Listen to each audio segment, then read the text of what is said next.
Hello, this is Eve Starr with Eve Starr Fiber Arts, coming to you from the lovely Chalet Malay here in Mountain View, Arkansas. April 15th, 2018, and I just did a little video there about my dogwood scarf. The fringe isn't done yet. That'll be for in another video when I show you how to do that. And this time I wanted to show you the warp that I have on my little scarf loom. Now, I call this a scarf loom for any of you who are looking for a rigid heddle loom. All rigid heddle looms, at least these ones by Ashford, A-S-H-F-O-R-D, are made the same. The only difference is in some models they have a hinge right here so you can fold it, which to me was asking for trouble. I don't see why you necessarily need to fold it. It's supposed to be for traveling, whatever. But anyway, this is the smallest, I believe, one they make. This is a 10-inch wide rigid heddle, but in actuality, probably the widest scarf you could get out of that would be maybe 9.5. Never is quite exactly as wide. The difference in them is the difference between this side and this side, but the construction's the same. This ratchet and pawl system, here, let me put it up. This ratchet and pawl system here on both is the same, and they're solid wood and very nicely made. So basically it depends on what do you want to do with it. Now most people would start with a little one, see how they liked it, and go up to a bigger one, but it's not that much cheaper to buy a small loom because the labor, the parts, the special things that they put together are pretty much the same. There's a difference in price, but not that much. So ask yourself, what do you want to do with it? This one is wide enough. If you get up to like 9.5 inches, I don't know. I couldn't see it being beyond scarves, really. Maybe some tapestry wall hangings. You know, I use my other rigid heddle loom for tapestry weaving. It does just fine. But if you're wanting to make more than one kind of thing, you might want to get a bigger loom. The reason that I bought this smaller one after I bought the bigger one is kind of specific to me, and that is because I've got MS and spinal stenosis and some other things that affect my back, and it's very hard for me to sit in a chair. I can sit on the bed just fine and sit up and everything, but it's kind of like I can curl my back a little bit and extend my lower back. And because any bigger than this, and you're going to need a stand of some sort. This is made with a notch back here. See that notch on both sides?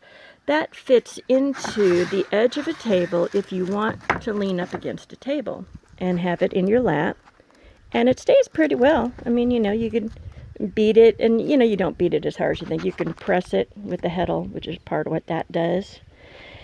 So this size here, I don't use with a stand. It works just fine in my lap, and that's why I got it. But anything bigger than this, and I would recommend a stand. If you've got a stand, you'll probably need to sit in a chair. You might get away with sitting on the couch or your really soft, comfy chair. But my 24-inch rigid heddle loom, which is quite a bit bigger than this one, of course, is the one that I made my first 050 scarves on, and it's just fine for that. I mean, you can use as little or as much as you want. As you see here, I'm only using this much of the reed, this part of the heddle. So you can use this much, you can use the whole thing, and that's what I did with the 24 inches. I would make 4-inch scarves if I wanted to, and it was fine. But it was so big, it needed to be on a stand, and so I needed to sit in a chair. But 24 inches was wide enough to make table runners, placemats, all kinds of other stuff.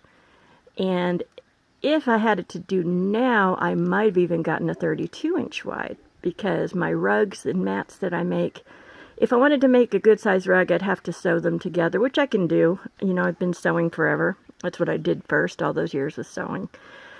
So that isn't so much it, but if I really wanted to make like a one-piece rag rug, then it would have been nice to have it maybe 32. But I'm very happy with my 24-inch, and now my 10-inch has been great for scarves. Now I have 3 lengths of scarves wound on that back beam, believe it or not. And these are long scarves. They're going to end up being at least 72 inches, about 6 feet. Plus, they're going to have another foot divided by 2, about 6 inches on each end of fringe. So you do the math, and there is over 24 feet of warp wound down there. And in between, you'll see I have tissue paper. Now, normally I use like a lunch bag, a paper lunch bag. It fits perfectly between these ends. But it was getting a little thick, and I was worried that I would run out of this little lip right here, that it would get too tall. So I started using tissue paper, which I probably won't be able to reuse, but it worked fine. You just don't want your warp sticking together when you wind it on. And on the front, you'll see this scarf here. What that's doing is acting as a filler for me, to cover up the knots that are under here so they don't pop through, to keep my layers from sticking together, and I can reuse it. Now, some people use paper towels or toilet paper. I've used other kinds of yarn before. Basically, I did this for 6 inches for the first end of the fringe on the first scarf. Now, as far as colors go, this is for predominantly red scarves, and you might be surprised to see this bright hot turquoise in here. Peach, yellow, and there's like 3 shades of red. I can't do a solid warp. When I do, I get really bored. The only time I'll do it is if I kind of want the warp to disappear. But the warp doesn't show as much as you might think it does, especially if you do what's called packing the weft. That means that your crossways work in here, you're in and out weaving. When you press it or change it, in fact, I use a comb more than I use this, is you pack it so tight that you hardly see the warp at all. And I kind of like to find a balance between the two. If you look at it, this Ozark scarf here, this Ozark dogwood, this was a solid warp, which is kind of unusual for me. But you see the warp shows there. Because I did not pack the weft, I wanted a loose, light, airy summer scarf. This is real thin. And so you see it kind of forms a dotted line. When I use a color similar to the warp, you see what happens there? When I use a contrast, you kind of get a dotted line. I've got a clasped weft going on here too. I did that here with this bright blue. So it just gives you that dot of color. And that's what'll happen here, is we're going to have a dot of color as well once I use the cross colors. My first scarf is going to be the painted indigo bunting, which is very colorful. They call it the most gaudy bird in Texas. And so that, I'm going to start a header about this wide. You don't have to do that, but I always do. It's kind of like a selvage on your fabric if you sew. It's tightly, I make mine with a finer yarn than I use here.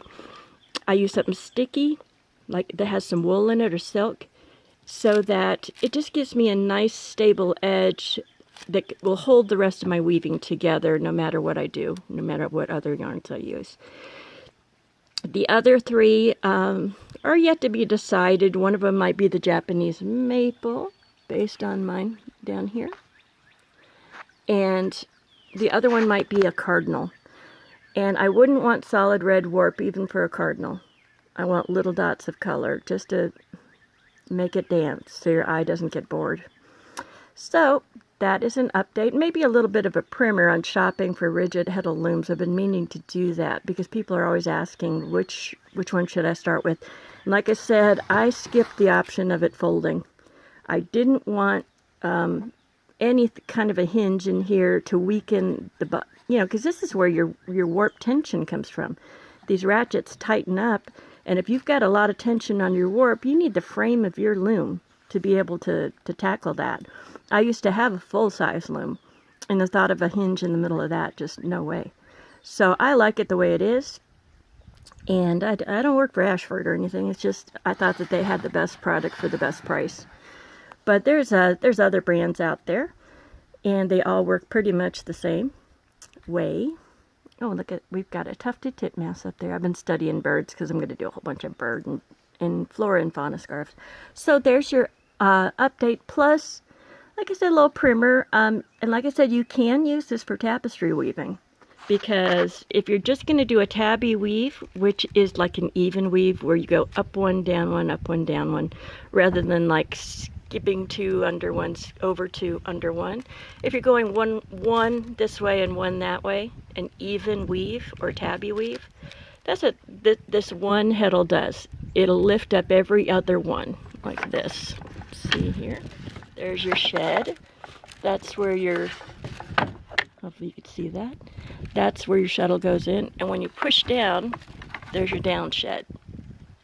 So instead of having to go up, down, manually, that does it for you. It lifts half of them. And then you push down and then you get the other half of your threads instead of doing that every time.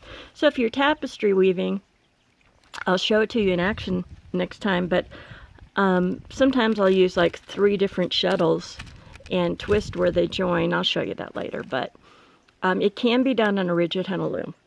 A tapestry loom is a simple affair, and it just needs to be strong so that your warp can be tight. But I've done a lot of tapestry weaving so far, and like I said, I'm venturing into 3D tapestry because it just pulls together things I do anyway, which are needle felting and embroidery, crewel, all that stuff. So I'll wrap this up before it gets too long. This is Eve Starr Fiber Arts on Etsy as well, and Eve Starr Malay. And here on YouTube, you might check out our chicken videos. People are enjoying those. We're new chicken people. So I think I've got Chicken Chalet as one playlist, and let's see, Ozark Odyssey usually includes everything about our property and our hillside and the streams and everything else. See y'all soon.